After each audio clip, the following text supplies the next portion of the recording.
Salutations, YouTube land. Pretty well back at it with another top 10 list. Today I'm going to be looking at a very lost art, the art of the tag team finishing move.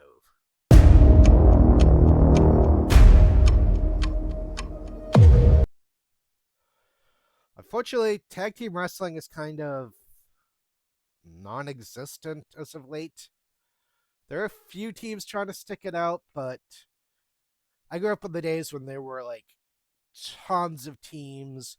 They all had these awesome finishing moves they could do, and now like most tag teams are kind of two random singles wrestlers who they don't have any good thing to do with right now, so they just throw them together, give them the belts until they're bored, and have them feud with somebody else. So, in hopes to try to bring back this lost art, I have a list of my 10, plus a few extra, of course, favorite tag team finishing moves. Coming in at number 10.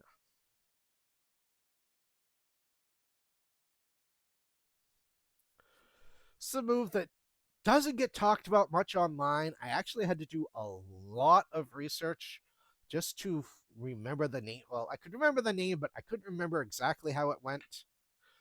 This is by the good old cowboy tag team of the Smoking Guns, Billy and Bart, the Sidewinder. It was a cool move, looked impressive, didn't require a lot of setup, was really fun. Just for some reason, it never seemed to have the longevity that other moves did. Number 9.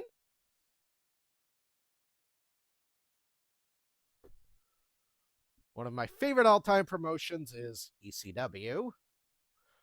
And if you don't know him, Nova, also known as Simon Dean, was a tag team specialist in that time period. And I think this was during his tag team with Chris Chetty. They did a move called the Tidal Wave. It was kind of a double splash move. It was very impressive, very cool. I'm honestly shocked that nobody has copied it. It should be. Number 8. So, also from the realm of ECW, by one of the hottest tag teams in ECW that unfortunately I just missed out on. They left the company just before I started watching, and they jumped around amongst ECW, WCW, and WWE, but they never really got over the same way as they did in those early ECW days. Of course, talking about the baddest gangsters on the planet, Public Enemy, with their drive-by finisher. It was a cool move. I think it was mostly like kind of an assisted senton, if I remember correctly. But it was a neat move. It was impressive to see, and it was cool. Number 7,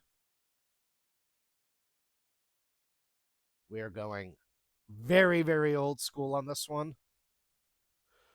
But made famous by the Midnight Express, although copied probably more times than any move on this list, the rocket launcher. One guy's on the turnbuckle, his teammate basically throws him into a splash. It's really cool to see. Like I said, this move gets done by just about every team in some form nowadays. It was influential. It was a lot of fun to see. I love seeing it in old matches. I'd like to see it come back. Number 6 is one. I'm honestly surprised I put this low on the list, and I might bump it up higher. From one of the teams that actually helped get me into wrestling in the first place, Demolition, the famous Demolition Decapitation. A very nasty looking backbreaker, followed up by an elbow right to the throat. Sick move. Required a little too much setup. I think that's why it's kind of lower on the list, but An awesome finisher for a very underrated team. Number 4,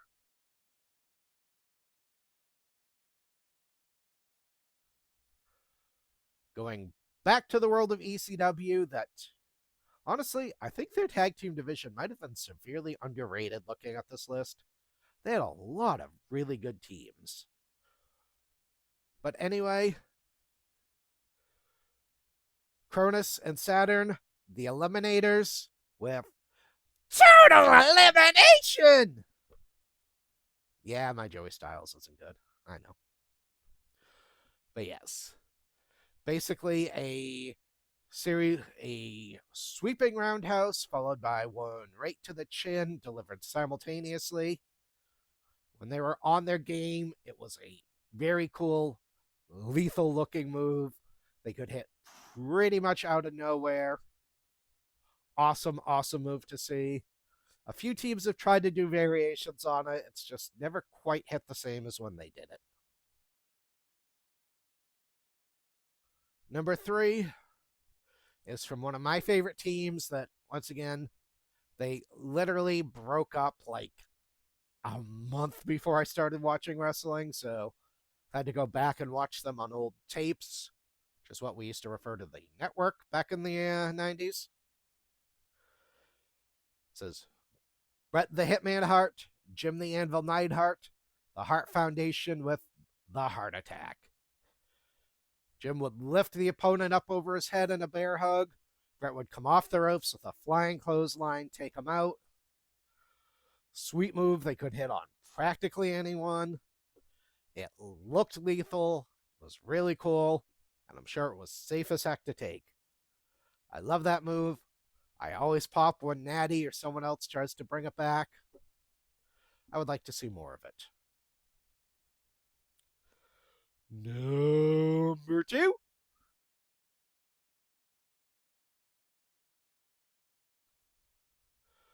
Gonna be awesome. Honest, this one almost made number 1 on my list. If you ask me tomorrow, it might be number 1 on my list. I went back and forth on this. But probably the most famous tag team finisher ever. Hawk and Animal, the Road Warriors, the Legion of Doom, with the Doomsday Device. Animal would put the opponent up on their shoulders, kind of in what we call the electric chair position for some weird reason now. Hawk would come flying off the ropes and just blast him with a clothesline. People would be doing like 360s in the air before they hit the ground. Incredible move. It was awesome. It's iconic. Everybody does it in tribute to them now. One of the best moves ever. Before we get to number 1, I'm willing to bet you all know what is number 1. I do have a couple of honorable mentions.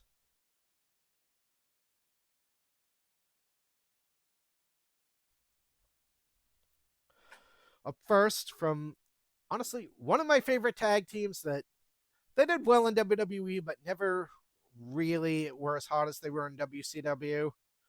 The Steiner brothers with their Steiner DDT. Same setup as the Doomsday Device, but instead they got a DDT from that height. Brutal looking move. Really cool. Once again, more teams should use that. My next honorable mention is one that I'm willing to bet maybe one person watching this video actually knows who and what I am talking about. And that's a shame because all of you should. My favorite indie promotion is Chaotic Wrestling. They're local to me. They actually just signed that deal to be like a developmental league for WWE, which I'm surprised they hadn't signed earlier because they pretty much already were. So many top stars have come from that school. It's incredible. But one of my favorite teams in the company right now, I know it is not the Monarchy, you know, is the team of PV Drago, featuring Paris Van Dale, and Dante Drago is the best. Yes, that is his name. A man who has more charisma than any one wrestler deserves to have. I'll be honest, Paris has never been my favorite. I never really enjoyed her in the ring, never enjoyed her promo work. To be honest, usually her matches were when I'd take a bathroom break before intermission. Not slighting her, she just, for some reason, her style never gelled with me. Until she got paired up with Dante. They're sort of an odd couple tag team, but he has brought so much out of her. They've become one of my favorite parts of chaotic shows. I always look forward to them. Their finishing move is the double suplex, which Dante gets so hyper and excited when he calls for. It's hysterical. They're available on Twitch. Check them out. It's awesome. The only reason that move actually didn't make the list is simply because they've hit it like twice, maybe. But I'm hoping they give them a long run, and I think they deserve a run with the tag titles. Especially more than the Monarchy does. I hate them. And now, number one. The greatest tag team finishing move of all time. Probably tops quite a few top 10 lists, so I'm not breaking any ground here. It is, of course, the Dudley Boys with the Dudley Death Drop 3D. Awesome move, impactful, looks lethal. They could do it through tables, flaming tables, whatever you wanted, they could do it. And it was one of those great moves they could either set up and get you excited, or they could just hit it on the fly out of nowhere. Such an iconic move. And literally only one person ever kicked out of it in the history of wrestling, which means it was one of the greatest moves of all time. I love that move. I would get so hyped when it would get hit. And yeah. So there we go. Any tag teams out there who may be watching, this is a great list of stuff. Take it, do your own twist on it. I missed one. Screwed up my own counting on my list.